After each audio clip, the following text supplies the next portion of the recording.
আসসালামু আলাইকুম, কেমন আছেন সবাই?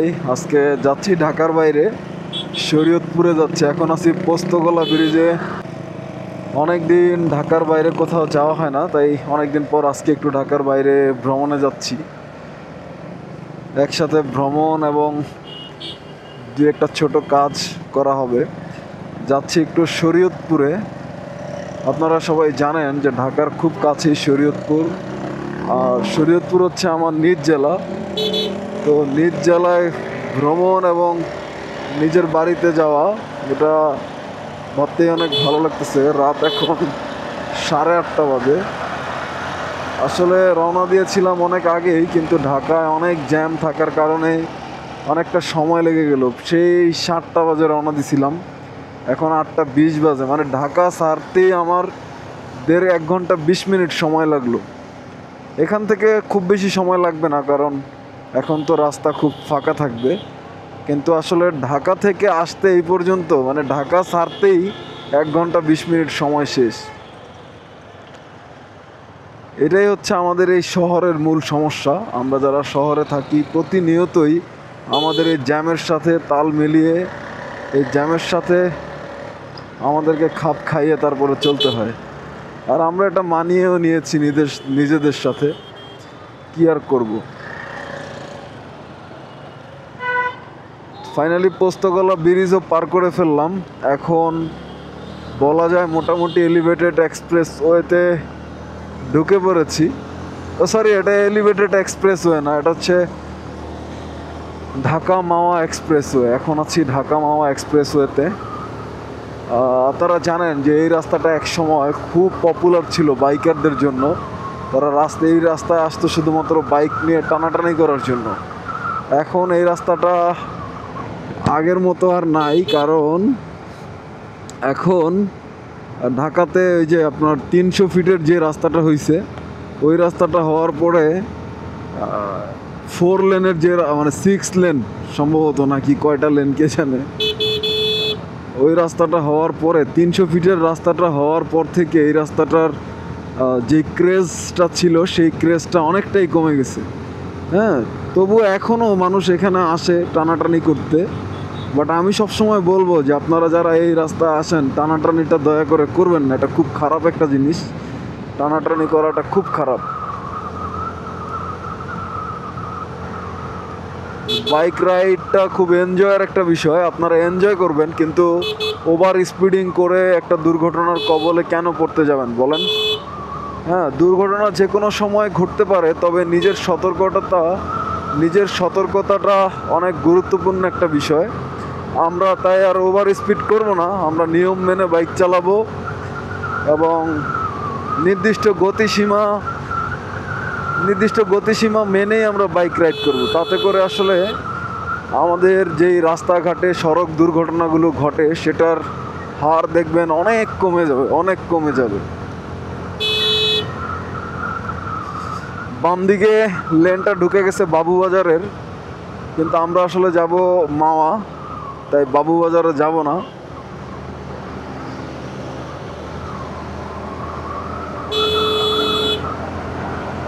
আমার আসলে খুব বেশি তাড়া নাই, আমি রিল্যাক্সে চালাই। আমার রিল্যাক্সে রাইড করতে ভালো লাগে। তাড়াহুড়া করে রাইড করা আমার মানে একদমই পছন্দ না, এবং আমার সাথে এটা যায়ও না। কেন জানি আমি ইচ্ছাকৃত বা অনিচ্ছাকৃত যেটাই বলেন না কেন, মানে আমার কেন যেন এটা ভালো লাগে না। আমি জানি না ভাইজরটা খোলা রাখার কারণে সাউন্ডে কি কোনো প্রবলেম হচ্ছে কি না। প্রবলেম না হওয়ারই কথা, তারপরেও জানি না, যেহেতু হাইওয়েতে আসি এখন। আর এটা কোনো সাধারণ হাইওয়ে না, এটা হচ্ছে খুব মানে ব্যস্ততম একটা হাইওয়ে। আপনারা জানেন দক্ষিণাঞ্চলের মানুষের জন্য এই হাইওয়েটা খুব গুরুত্বপূর্ণ। তো সেই স্বপ্নের পদ্মা সেতু হয়ে আমরা আজকে যাব শরীয়তপুরে। হ্যাঁ, শরীয়তপুর ঢাকার খুব কাছে একটা জেলা। এই জেলাটা একটা আন্ডাররেটেড জেলা, অথচ চাইলে এই জেলাটাকে পর্যটন বান্ধব করে গড়ে তোলা যেত, কিন্তু এটা হচ্ছে সদিচ্ছার অভাব। ওই এলাকার যারা স্থানীয় সরকার বা স্থানীয় যারা লোক রয়েছেন, আমি বলবো তাদের সদিচ্ছার অভাবের কারণেই ওই এলাকাটাকে আসলে পর্যটক বান্ধব করে গড়ে তোলা যাচ্ছে না। কিন্তু দেখেন নদীমাতৃক একটা এলাকা এবং যার চারপাশেই নদী, পদ্মার পার ঘেঁষে যেই জেলাটা গড়ে উঠেছে, যেই জনপদ, আমরা সেই জনপদেই বেড়ে উঠেছি, সেটাই হচ্ছে শরীয়তপুর। আর আমাদের যে শরীয়তপুর জেলা, এটা মূলত কীর্তিনাশা নদীর তীরে অবস্থিত বলা হয়। তবে পদ্মার তীরেও, পদ্মা নদীর তীরেও আমাদের যেই, আপনারা দেখবেন যে বিভিন্ন সংবাদ মাধ্যমে আপনারা জেনেছেন বা দেখেছেন যে পদ্মা সেতুর যে ভাঙনিত কবলিত এলাকা, পদ্মা নদীতে ভাঙনের কবলিত যে এলাকা, সেটা কিন্তু এই শরীয়তপুর। তো আমাদের এই জেলাটা অনেক আন্ডার রেটেড একটা এলাকা। তাই আপনারা যদি চান নিজের উদ্যোগে আপনারা ঘুরে যেতে পারেন, ঘুরতে আসতে পারেন। যাক, রাতের বেলায় মাওয়া রোডে রাইড করতেছি, এটা ভালো লাগার একটা বিষয়। এর আগেও অনেকবার মাওয়া রোডে আমরা রাতে রাইড করেছি, কারণ বিভিন্ন সময় মাওয়াতে ইলিশ মাছ খাওয়ার জন্য আমরা গ্রুপ নিয়ে গিয়েছি, সিঙ্গেলে গিয়েছি। তো আজকে যাচ্ছি, কিন্তু আজকে একটু ভিন্ন ওয়েতে বলা যায়, কারণ এর আগে যতবার গিয়েছি মাওয়া পর্যন্ত, কিন্তু এখন আসলে নিজের জেলাতে যাচ্ছি, নিজের গ্রামের বাড়িতে, যেখানে আমার নারী পোতা, সেখানে যাচ্ছি, যেখানে আমি বেড়ে উঠেছি সেইখানেই যাচ্ছি। তো এই জায়গাটার সাথে আসলে একটা ইমোশন, আবেগ সব কিছুই জড়িত। এই জিনিসটা আপনারা যারা যখন নিজের গ্রামের বাড়িতে যান, তখন যেই ফিলটা করেন, ঠিক ওই রকম ফিলটাই এখন আমার হচ্ছে। আপনারা জানবেন যে আমি আমার গ্রামের বাড়িতে যাচ্ছি, এটা খুবই আনন্দের একটা বিষয় আমার জন্য, এবং খুব আনন্দ নিয়েই আমি যাচ্ছি। জানেন, বাইক রাইড করতেছি, মনে হচ্ছে যে কতক্ষণে বাড়িতে পৌঁছাবো। মায়ের আঁচলে গিয়ে একটু শান্তি নিব, একটু সেই শান্তির যে নির্মল বাতাস, মনে হয় যে খুব শান্ত একটা অক্সিজেনের দিকে যাচ্ছি, সেরকম একটা অনুভূতি হচ্ছে। দেখেন, ও মাওয়া রাস্তায় আজকে গাড়ির চাপ, বৃহস্পতিবার উপলক্ষে গাড়ির যেমনটা চাপ আশা করেছিলাম, তেমন গাড়ি ঘোড়া এখনও আমি দেখতে পাচ্ছি না। জানি না, হয়তোবা আমি যেই সময়টাতে রাইড করতেছি, হয়তোবা মানুষ আমার সামনে অথবা পিছনে আছে। আমার সমসাময়িক সময়ে কেউ হয়তোবা বের হয় নাই বা এই রোডে আসে নাই, সে কারণে তেমন বেশি একটা গাড়ির চাপ আমি দেখতে পাচ্ছি না। বাট দারুণ লাগতেছে, কিন্তু অনেক ঠান্ডা বাতাস। আমার কেন জানি মনে হচ্ছে যে শীত বুঝি নেমে এলো, এমন একটা ফিল হচ্ছে। আসলে তো এখনও শীতকাল আসে নাই, কিন্তু কেমন যেন শীতকাল একটা ফিল আমি পাচ্ছি। খুব সাবধানে আপনারা যারা মাওয়া রোডে আসবেন, খুব সাবধানে বাইক রাইড করবেন, এবং অবশ্যই লুকিং গ্লাস ঠিকঠাক আছে কিনা সেটা দেখে আসবেন। এটা এক সময় বঙ্গবন্ধু টোল প্লাজা ছিল, এখন নাম চেঞ্জ করে 5 আগস্টের পরে এটার নামকরণ করা হয়েছে জাতির পিতা ইব্রাহিম আলাইহিসসালাম এক্সপ্রেসওয়ে। বাট এই এক্সপ্রেসওয়েটার নাম এক সময় ছিল বঙ্গবন্ধু এক্সপ্রেসওয়ে। এখন সেই টোলটা পার হব, টোলটা দিতে হবে। তো টোল প্লাজার সামনে আছি, এখন টোল দিব।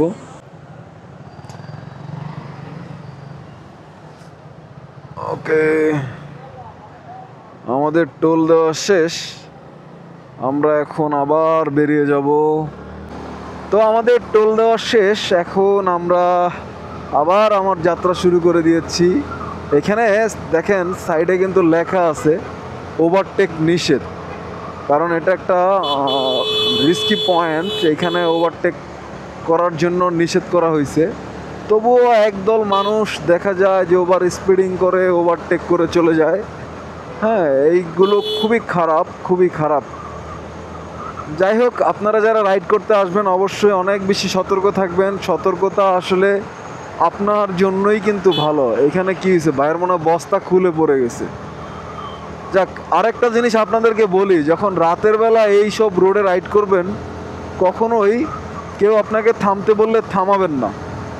হ্যাঁ, শুধুমাত্র আইন শৃঙ্খলা বাহিনীর যদি নির্দিষ্ট গাড়ি দেখেন এবং দেখলে সবসময় আইন শৃঙ্খলা বাহিনী মনে করেও থামবেন না, কিন্তু যদি তারা মানে একদম এলিট ফোর্স যেমনটা হয় ঠিক ওই রকম যদি ওয়েতে হয় তাহলে থামবেন। আদারওয়াইজ কেউ থামতে বললে এইসব এলাকায় থামবেন না, কারণ নির্জন এলাকায় আপনাকে হয়তোবা ছিনতাইকারী অথবা ডাকাত শ্রেণীর লোকজন আপনাকে থামাতে পারে। আপনি তো আসলে শিওর না যে কে আপনাকে থামাচ্ছে। তাই এইসব রাস্তাঘাটগুলোতে এই ধরনের কেউ যদি আপনার কাছে হেল্পও চায়, তাহলে আপনারা যদি একা হয়ে থাকেন তাহলে কখনোই থামবেন না। আর যদি অনেক মানুষ একসাথে রাইড করেন তাহলে আপনি থামতে পারেন, বাট যদি একা রাইড করেন কখনোই থামবেন না, কারণ সেটা আপনার জন্য একটা ভয়ানক অভিজ্ঞতা হতে পারে, বা যে কোনো একটা বড় দুর্ঘটনা বা অ্যাক্সিডেন্টের মতো ঘটনা ঘটতে পারে। এর আগে আমরা অনেকগুলো যে দেখেছি যে আমাদের অনেক বাইকার ভাইয়েরা বিভিন্ন জায়গায় রাতের বেলা যাওয়ার সময় এরকম ডাকাত, এরকম ছিনতাইকারীর কবলে পড়েছেন, যারা হাতের ইশারা দিয়ে রাস্তার মাঝখানে থামায়, তারপরে দাটা দিয়ে, হ্যাঁ, ছুরি টুরি দেখায় একদম সব কিছু কেড়ে নিয়ে চলে যায়। তো আপনারা অবশ্যই নিজ নিজ জায়গা থেকে সতর্ক থাকবেন। আমরা যতই আপনাদেরকে বলি না কেন, আপনারা যদি নিজের জায়গা থেকে নিজে সতর্ক না থাকেন তাহলে কিন্তু আমার এই বলাটা বৃথা যাবে।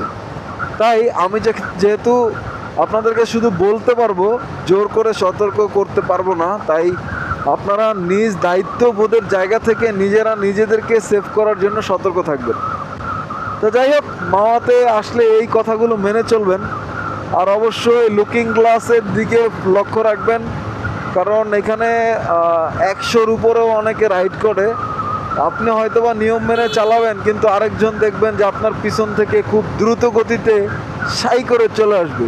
আর তাই আপনাকে অবশ্যই লুকিং গ্লাসে ফলো রাখতে হবে। লুকিং গ্লাসের থেকে চোখ ফেরানো যাবে না। লুকিং গ্লাসে ফলো রাখবেন এবং সামনেও ফলো রাখবেন, কারণ অনেক সময় এই রাস্তাগুলোতে অন্ধকারের কারণে ঠিকঠাক মতো দেখা যায় না। হঠাৎ করে দেখবেন যে একজন লোক রাস্তা দিয়ে রাস্তা পার হচ্ছে।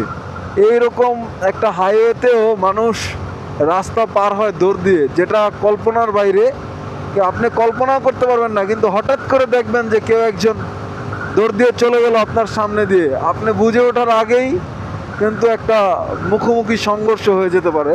আর তাই সর্বোচ্চ সতর্কতার সহিত বাইক রাইড করবেন।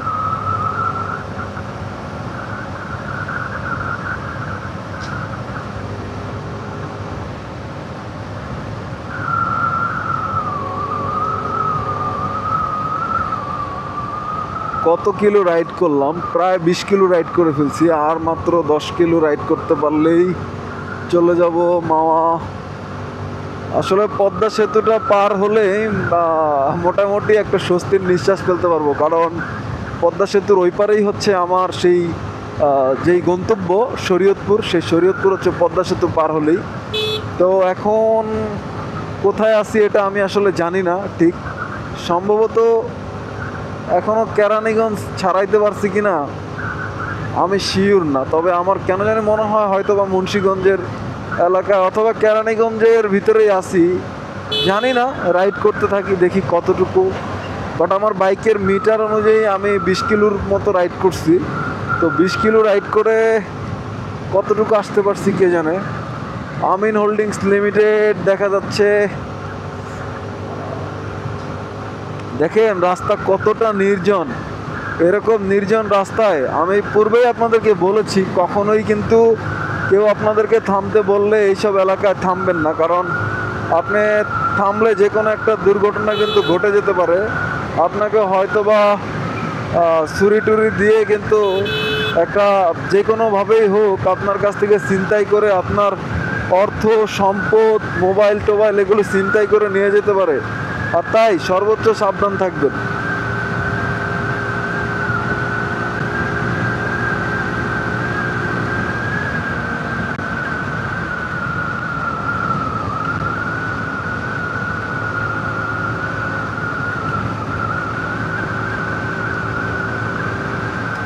ও, এটা হাসারা এটা মুন্সিগঞ্জের ভিতরেই। যাই হোক, অনেক দূর চলে এসেছি বন্ধুরা, রাইড করতেছি। আমার বাম পাশে কিছু একটা গাড়ি আছে সম্ভবত, আমাকে এখন আমি যেহেতু বাম পাশে সিগন্যাল দিছি, তো ওরা এখন ডান দিক দিয়ে চলে যাবে।